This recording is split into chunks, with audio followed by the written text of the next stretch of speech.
ప్రేక్షకులందరికీ నమస్కారం అండి. మనం మనం ఛానల్లో ఏంటంటే చాలా వరకు ఒక ఇల్లు కట్టాలి అంటే దానికి సంబంధించిన కండిషన్స్ ఏం మాట్లాడతామంటే ఖచ్చితంగా మీరు గణితం చేసి మాత్రమే ఇల్లు కట్టాలంటాం. అసలు ఈ గణితం అంటే ఏంటి సార్? చాలా మందికి డౌట్స్ ఉన్నాయి కదా. ఒక ఇల్లు యోగించాలి అంటే అసలు ఇంటి నిర్మాణం ఎలా చేయాలి? ఫస్ట్ కండిషన్, ఒక ఇల్లు మిమ్మల్ని అందరినీ అంటే ఒక ఫ్యామిలీ మెంబర్స్ అందరినీ ఒక మానసిక ప్రశాంతంగా ఉండే ఒక కన్స్ట్రక్షన్ ని ఎలా నిర్మించాలి?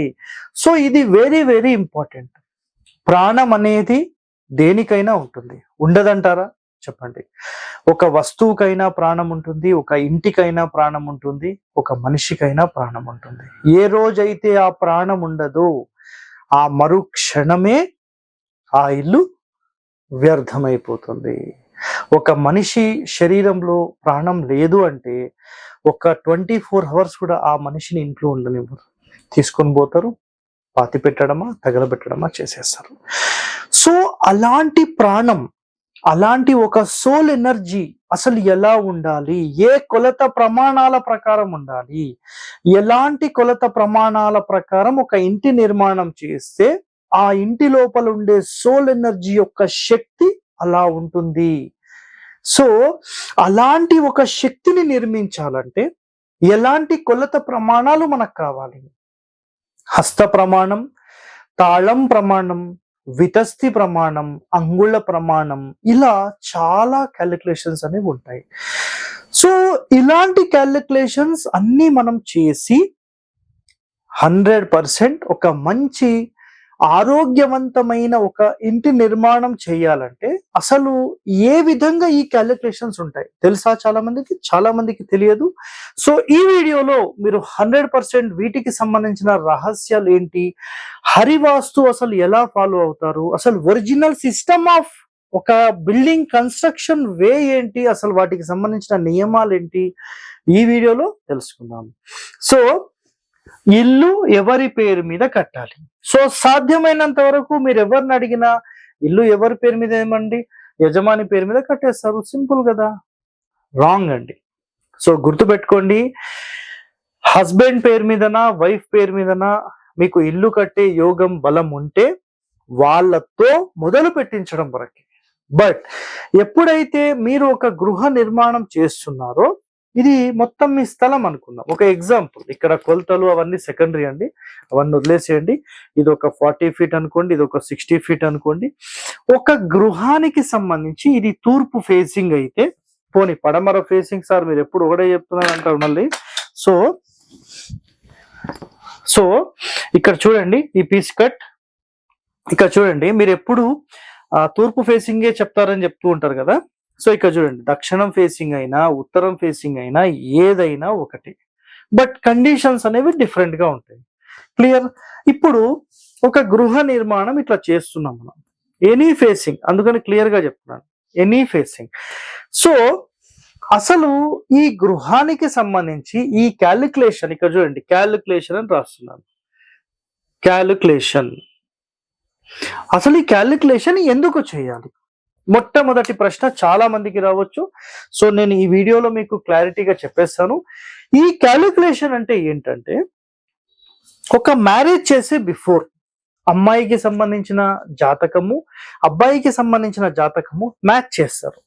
మ్యాచ్ చేసి అసలు వీళ్ళిద్దరి నక్షత్రాలు ఎలా ఉన్నాయి, దాని తర్వాత వర్గు ఏది ఉంది, దాని తర్వాత వీళ్ళ జాతకాలు ఎలా ఉన్నాయి, వీళ్ళ రాసులు ఎలా ఉన్నాయి, వీళ్ళ భవిష్యత్తు ఎలా ఉంది, ఇవన్నీ క్యాలిక్యులేషన్ చేస్తారు. ఎస్ ఆర్ నో అర్థం చేసుకోండి మీరందరూ. సో ఇలాంటి క్యాలిక్యులేషన్స్ ఎప్పుడైతే మనము కేవలం ఒక పెళ్లి చేసుకునే క్రమంలో మనం ఏదైతే చేస్తున్నామో, ఎందుకు చేస్తున్నామని మాట్లాడితే వాళ్ళిద్దరూ బాగుండడానికి అని మాట్లాడతారు. ఎవరైనా సరే అందులో గుణాలన్నీ కలవాలి. ప్రేమగా ఉంటారా, పని చేస్తారా, ఎక్కువగా శక్తివంతులా, వాళ్ళకి ఏమైనా ఆరోగ్య సమస్యలు, ఇలా అన్ని క్యాలిక్యులేషన్స్ ఉంటాయి కదా. అలాగే ఒక ఇల్లు నిర్మించాలంటే ధనమని, రుణమని, యోని అని, ఆయమని, నక్షత్రం అని, దాని తర్వాత దీంట్లోపల ఇంకా మనం చెక్ చేసే విధానాలు చాలా ఉంటాయి. సో ఇన్ని గణం చెక్ చేసి మరి ఇవన్నీ ఎందుకు కట్టాలి అని భావిస్తే గనక, భార్యాభర్తలు ఎలాగైతే ప్రేమ అనుబంధాలతో బాగుండాలని మీరందరూ కోరి ఆ పెళ్లి చేస్తారో, ముందే జాతకాలన్నీ చూసుకొని చేస్తారో, సో అలాగే ఇంటి నిర్మాణం చేస్తాం. సార్ మీరు చెప్పింది బానే ఉంది, కాకపోతే చాలా పెళ్లిళ్ళు మళ్ళీ పెటాకులు అవుతున్నాయి కదా అంటారు. సార్ నేను ఒకటి చెప్తాను, 100% మీరు చెప్పిన మాట కూడా వాస్తవమే, నేను కాదని చెప్పాను. కానీ కేవలము ఈ గణాల ప్రకారం చూసి 36కి 24 వచ్చాయి పెళ్లి చేసిండంటే కాదండి. మొత్తం జాతకంలో డెప్త్ ఎలా చూడాలనేది చాలా మంది సిద్ధాంతులకు తెలిసిన ఈ కలికాలం కాబట్టి అది చెప్పలేకపోతున్నారు. వస్తారు, ఒక 100 రూపాయలు 200 ఎట్లా ఉంది చెప్పండి, రైట్ వద్దురా బానే ఉంది కదా, రైట్ ఓకే కథం అయిపోయింది. ఒక్క గుణాలు గణాలు చూడడం మాత్రం కాదు, వీళ్ళిద్దరి జాతకాలు భవిష్యత్తు ఎలా ఉంటుంది అనేది చాలా ఇంపార్టెంట్. అవన్నీ చూసే వాళ్ళు చాలా అరుదండి.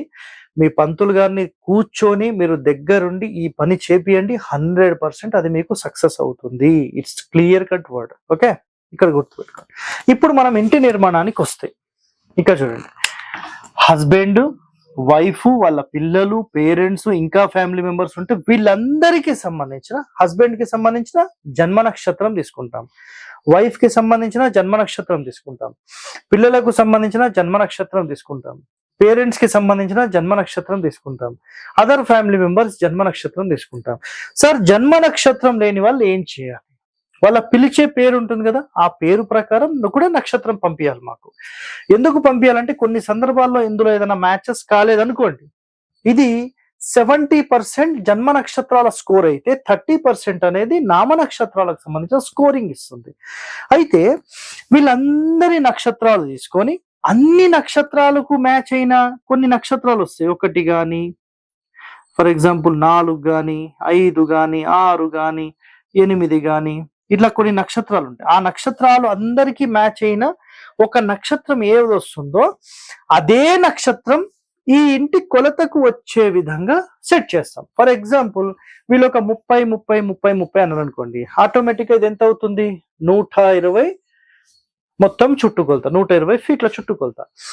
ఈ చుట్టుకొలతకు వీళ్ళందరికీ మ్యాచ్ అయిన ఈ నక్షత్రం వస్తుందా లేదా మేము లెక్క స్టార్ట్ చేస్తాం. ఎట్లా స్టార్ట్ చేస్తాం?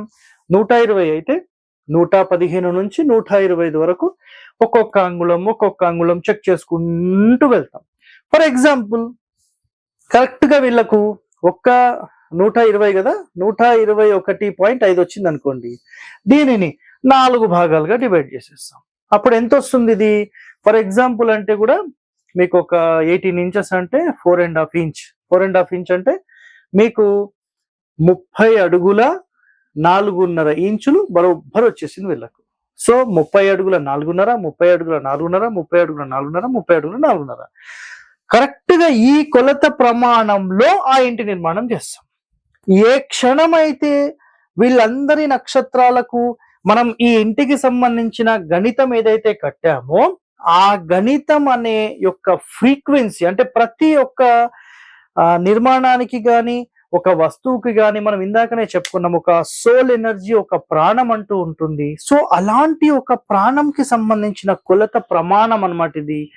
అలాంటి ఒక కొలత ప్రమాణంలో మీరు ఏదైతే ఈ ఇంటి నిర్మాణం చేస్తున్నారో ఆ ఇంటి నిర్మాణానికి సంబంధించిన కొలత కరెక్ట్ గా వచ్చేలాగా మీరు తీసుకుంటే ఈ ఫ్యామిలీ మెంబర్స్ ఎవరైతే ఉంటారో ఈ ఇంటి లోపలికి వచ్చి అలా కూర్చున్న వెంటనే అబ్బా ఈ ఇల్లు ఎంత హ్యాపీగా ఉంటుంది, నాకు ఎన్ని సమస్యలుండి పొద్దు నుంచి రాత్రి తిరిగినా నా ఇంటికి చేరుకున్న వెంటనే నాకు చాలా ఆనందంగా ఉంటుంది.